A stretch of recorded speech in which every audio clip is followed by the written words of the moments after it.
Hello, my name is Price Van Ray. I'm a divorced single dad, father of 5 kids. Welcome to my show. That's right. Glad to see everybody is back again and they're listening to see what's going on. What's the next thing we're going to be talking about? What's interesting in the world? Well, unfortunately, today I am going to be talking about something very serious. So as we know, there's a war going on. And this episode is going to be called Wartime and the Family.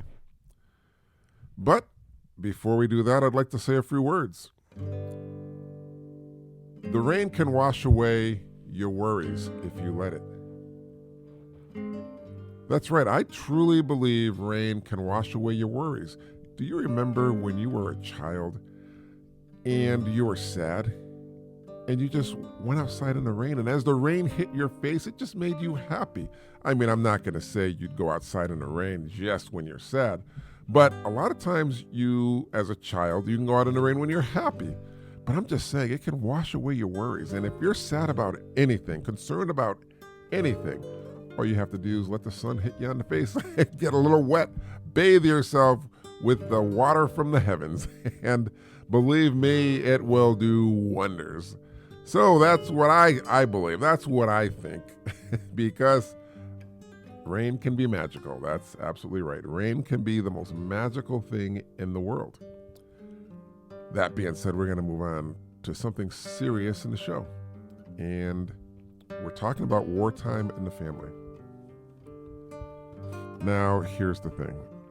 Right now, unfortunately, in the world, there is some unrest. A week or two ago, a terrorist group, Hamas, attacked a bunch of Jewish kids who were at a rave party. And they killed them. It was unprecedented. The world had never seen anything like that. To see a lot of the stuff on TV you were seeing was unbelievable. You never would think anything like this would ever happen. It was horrible. Many people died.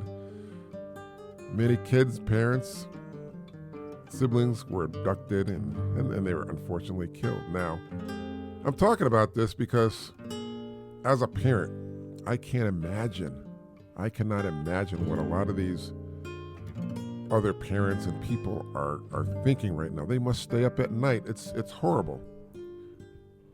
Now, this was a terrorist attack. And I remember as a child, my parents told me about Pearl Harbor. Now, that was a terrorist attack that they knew about. It was horrible. They explained what happened that day, how they lived through that day, everything. My dad, he was in the Army. He had served during wartime. He said war is not pretty. He says war is horrible. And the things he saw, he never got into great detail, but I'm sure when you're a soldier, when you're protecting your country, you see a lot of horrible things. You absolutely do. And I remember years ago, my experience with terrorists, like everybody else in the world, was 9/11. 9/11 was a day that will go down in history as one of the worst terrorist attacks on American soil. One of them, because there's been many. And I remember where I was. I was sitting in front of my computer, my back to the TV, and I got a phone call. My mom had called. She said, told me what was going on. She said a plane had hit the World Trade Center. And we talked for a few minutes. I couldn't believe what she was saying. So I turned the news on and went back to my computer. And I kept listening to the news saying, what's going on here? They're talking about this plane. And as I turned, the second plane hit the building. That was a day that was so horrible. Everybody's heart sunk. We could not believe something like this could happen on American soil. It was unfathomable. Never in a million years would you think, in your lifetime, in this day and age, where we're supposed to be civilized and we're in the future. You think you're in the future. You learn from past mistakes. But apparently, I lived through that and I saw what happened and it was horrible. And then a few weeks ago, Israel was attacked by Humas. That was unbelievable. It was one of the worst things I had ever heard, ever seen. There were these kids at a festival, a music festival, and they were getting kidnapped, they were getting killed, and horrible things were happening.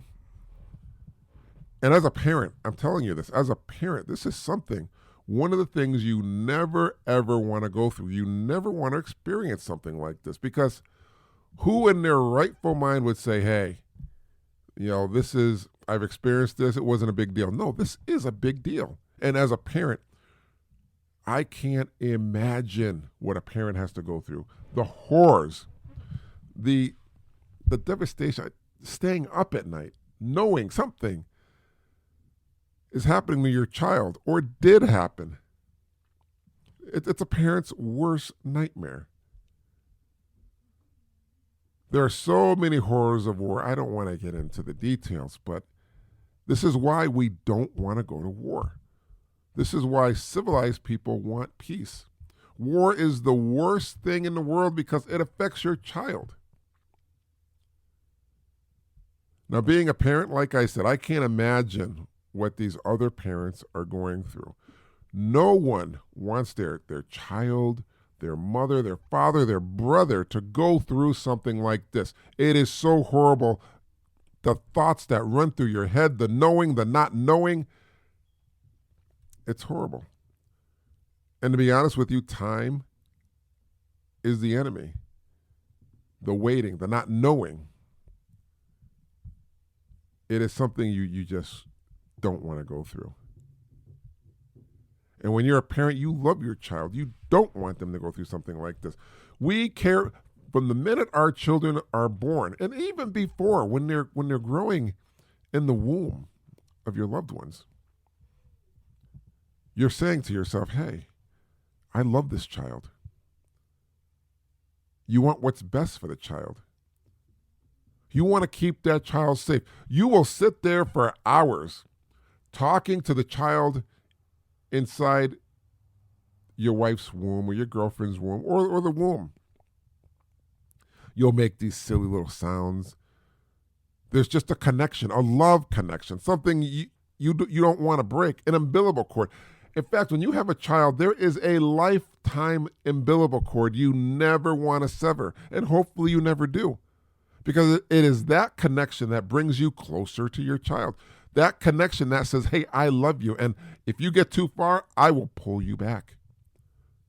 But how do you pull back a loved one when they're kidnapped in a terrorist attack? How do you pull back a loved one when unfortunately they get killed because of what happened? You want to keep your child from the horrors. Now, I'm going to tell you something. You can have a child or a loved one, a mother, a father, a brother, who's adopted. And it's the same kind of love. If you adopt somebody, you love them just as much. You still have that umbilical cord. You make it. It just grows. It's like magic. And you don't want anything to happen to that child.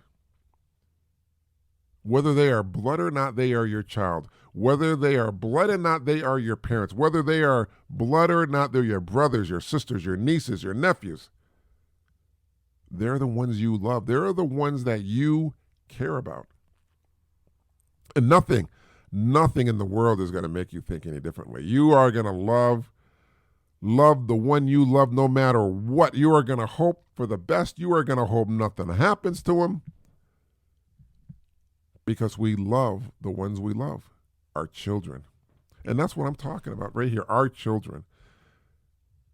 And as parents, we do have a future planned for our child. I mean, whether you know it or not, whether you want to admit it, you're not going to sit there and have a child and say, I can't wait to have this child because I want them to grow up homeless. No, you don't, nobody's, who says something like that? That's insane. That's crazy. You're going to sit there and say, I want what's best for you. I want to be there to guide you. I will make a path for you. You have to walk it. And I hope you do. I hope you're safe. I hope you stay on the path. But one day, honey, you got to tell your child, one day you're going to get a pair of shoes and you're going to make your own path. And I'm going to trust you will do everything right. You will walk a good life. But who would have hoped? Who would have thought? Who would have dreamed something like this would happen, a terrorist attack? It's horrible. And the world cries tears. The world can't believe what's going on. I guess it's all over the world, though. There's so many things going on. You have wars in Ukraine and Russia. You have the war with Hamas and Israel. And now they're talking about Japan and North Korea, or South Korea, one of them. So many wars going on. Potential wars. That as a parent, you wonder why the world just can't live in peace. You wonder why, hey, we're on this tiny little planet. Can't we all just get along? Can't we all have some respect? Can't we all live together and say, I will respect you, you respect me?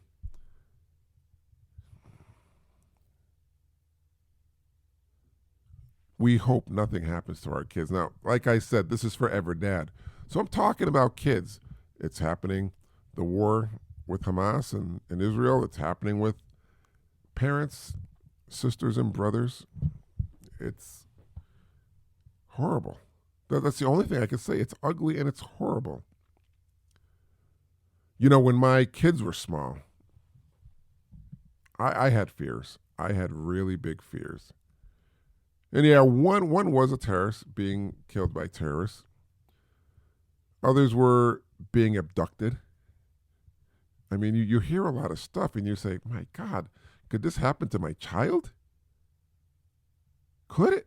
You don't want your child abducted. You want your child to be safe. You have to watch your child every second. But like I said, they grow up.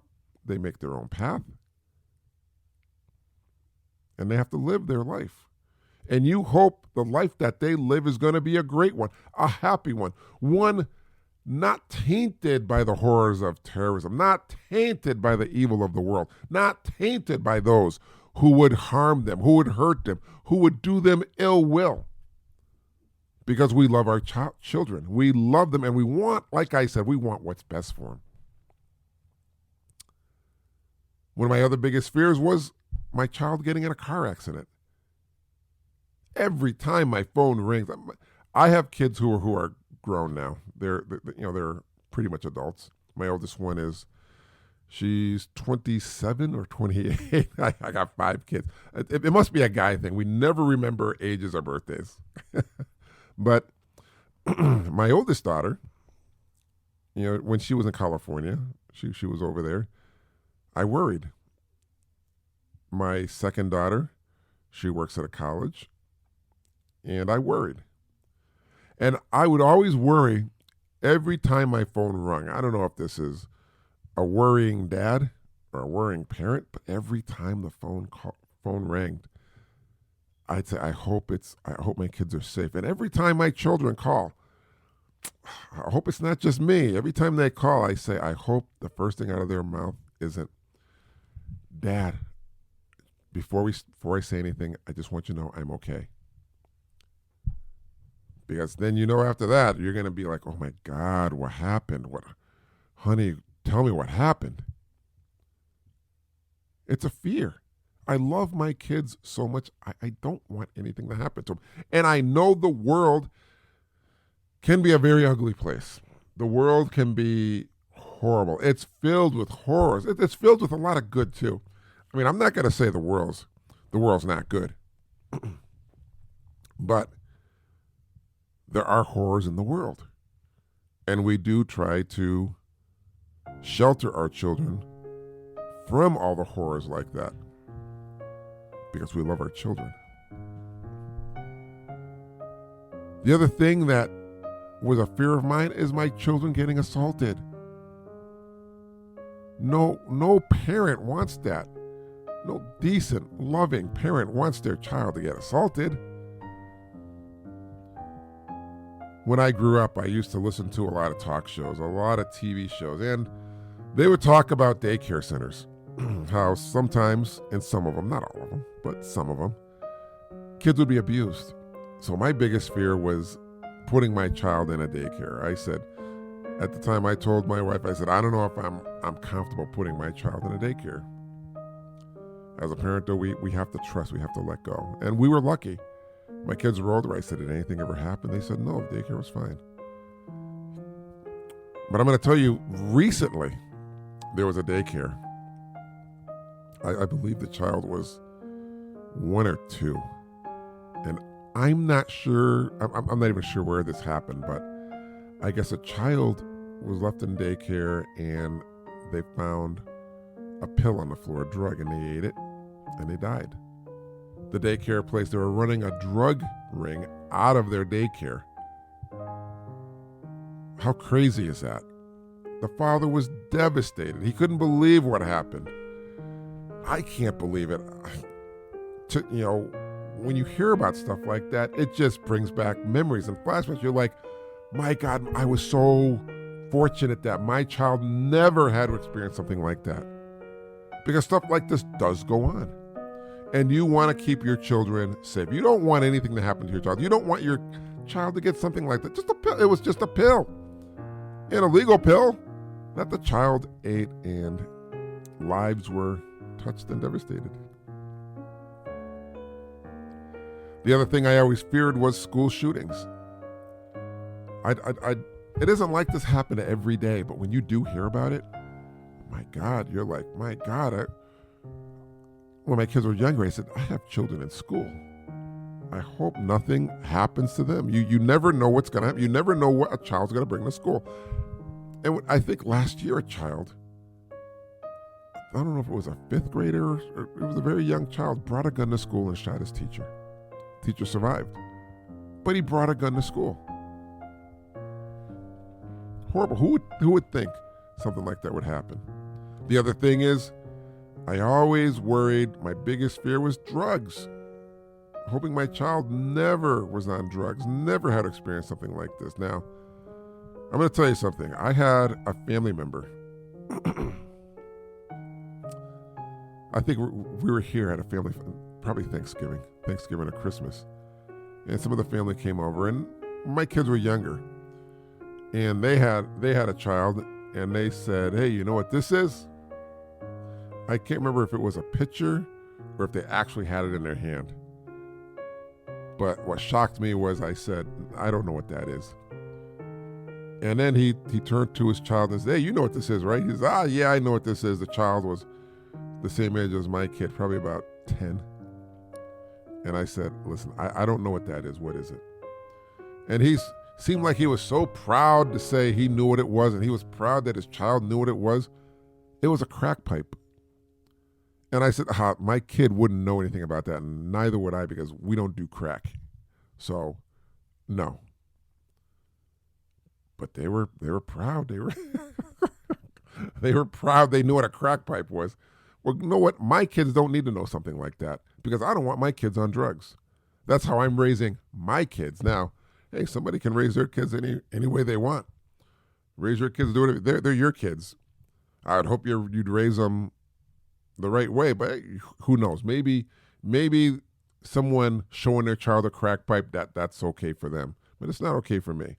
And that was one of my biggest fears. My kids being introduced to drugs, knowing what drugs is, knowing what drug paraphernalia was. I don't want my kid knowing something like this, especially at 10 years old. That's insane. That's stupid. Seriously? Now, yes, we live in the ghetto, but that doesn't mean you got to know everything that goes on. You protect your child. Crazy world we live in. I'm telling you, as a parent, there's a part of us that will always have fear. That we will have that love. It is the love we have for our children. But I always say, I don't know, is the fear a blessing or is it a curse? Having fear like this, is it a blessing or a curse? I'm going to tell you, I don't have the answer. I don't know. But I do know what it's called. It's called being a parent. And that's all we can do.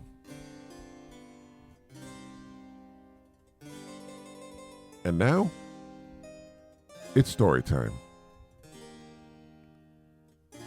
A curious child asked his mother about her graying hair.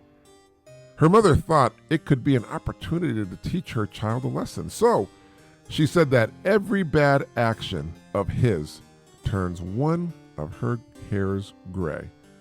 The child innocently replied that now he knows why his grandmother has only gray hairs on her head. That's something. I would never expect a child to say something like that. You talk about a crazy comeback. I'll bet that mother said, "How dare you say something like that to me?" But she opened the door, and the child, who was smart, said, Hey, I think that's why Grandma has all those gray hairs on her head. It's nothing but gray." I wonder about me. I have a lot of gray hair. Can I blame that on my children? I don't know. I think I have to blame it on genetics, old age, or my job. That's right. Well, anyways, everybody, I want to thank you for joining me here today. I enjoyed you listening today. And if you enjoyed this podcast, you can download any of my podcasts morning, noon, and night and hear it all over the world. It'd be great if you could hear what I have to say. So that brings us to the end of the show. I want to thank you all for listening today. It's been great, and don't forget to be nice and talk nice to everyone you see. It's free, and don't be a jerk. I know a lot of jerks, so don't be one. And remember, there's one last bit of advice. Tomorrow is never promised, so don't go to bed angry at your child or anyone you love. And before you go to bed tonight, hug your child and tell them, "I will love you forever, Dad." Hey, everybody, thanks for joining me here today. Let's do it again. I'll see you next time here on my show. Be well, be kind, be back, peace, and I will see all of you later. Bye.